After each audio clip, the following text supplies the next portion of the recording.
And where did you think you first was that innate, essentially from birth, just knowing that, "Hey, we have one ride on this planet. I'm gonna make the most of it. I'm gonna be positive. I'm gonna, contribute." Like, where did that come from? 'Cause, growing up, where did you I think you got your first deer at age, like 13, 14, somewhere in there, right? And then when did you decide you were gonna go down this path into what was called the hunting industry, or you were gonna be an outfitter, or you were going to have some touch point with this natural world? Was that just from birth, or was there some point along the way where you realized, "Hey, you know what? I've got one ride on this planet. This is my passion. I'm on it." Yeah, yeah, absolutely. I was a hunter. My earliest memories are, and I think I was only about 2 or 3 years old. My dad and my uncles were tearing down an old granary, and I remember being at the farm and turning over bricks and seeing earthworms and beetles, and trying to catch them. I mean, that's hunter. I was a hunter from that. Then mice later on, and gophers and rabbits. Where I could actually start to bring food. I did bring the mice and the gophers back. My mom wasn't too impressed with that, and apparently they weren't something you were supposed to eat. But once I got into rabbits and whatnot, then you really start seeing the full cycle. Life begets death, begets life, begets death. So I was a hunter, but that doesn't. It was a two-part question. You know, I watched my dad. He grew up in the dirty 30s, and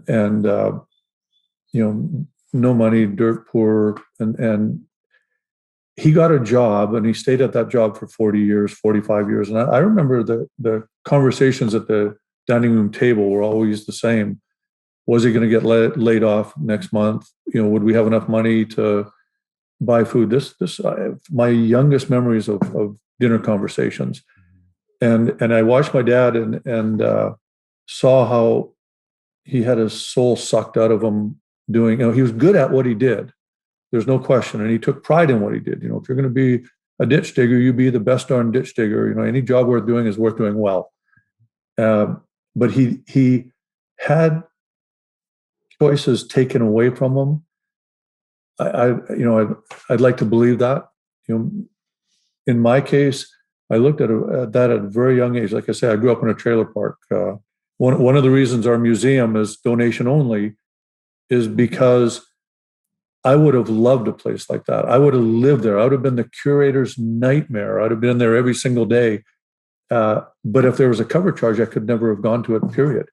So our museum is donation only. And that's just for that one little me out there somewhere that doesn't have enough money, but that's who they are. Wow. They can walk through there every single day, not pay a penny. And so watching my dad and my mom struggle, and I just determined at that point that no one was ever going to lord over me. I was never going to.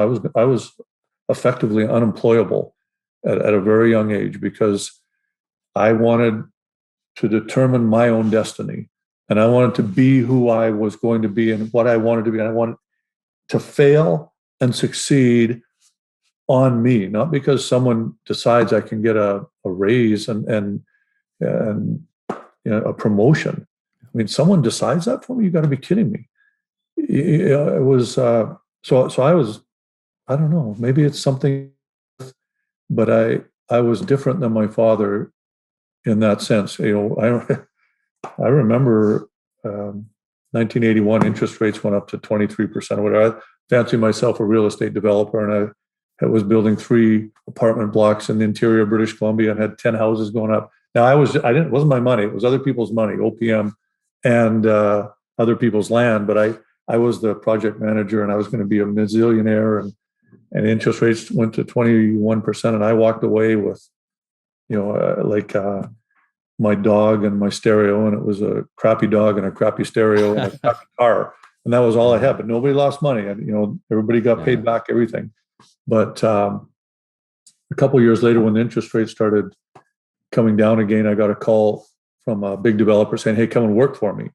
So I called my dad, and it was a pretty hard hit in 1981. I was in my early 20s, and I said, "Dad, what should I do? Take this job, or should I try again something different? Just my own." And he said, "You know what the right thing to do is, you take that job and you be thankful for the job, and And it was like a flashback. And I said, "Whoa!" And I, phoned the developer up, and I thanked my dad very much for his advice. And then I phoned the developer and said, "Not in a million years." And I went into ethnocentric art.